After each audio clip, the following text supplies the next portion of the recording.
we're all poised for considerable growth. It's already begun in earnest in the United States, a bit slower in Europe, both as a function of progression on the vaccine. I think the second half will be strong. Confidence among clients, as we perceive it, is in fact strong as well. There's obviously risk that we'll see some overheating. I think our collective view here is that what we're seeing by way of inflation and price pressure is more transitory than it is permanent. So we're seeing inputs to the likes of automobiles and the like through semiconductor and supply chain as being pinched, but that's a transitory element in terms of what may play out. Likewise, we're seeing very, very sharp increases in prices around some of the COVID-affected areas like hotels and airlines. But again, I think that begins to moderate and risk of inflation, therefore low, certainly not off the table.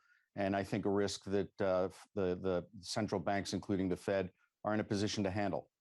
So echoing what the Fed essentially has been saying about inflation being transitory, but what if it isn't? How much of a headwind do you think high inflation would pose to your business, particularly as it's going to impact the high growth tech sectors of the economy that have propelled so much capital markets activity over the last year?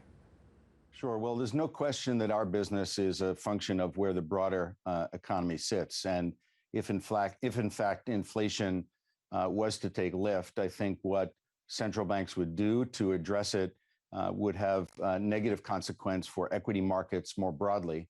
But again, I believe, and the economists here at Goldman believe, that this is more of a transitory sort of proposition.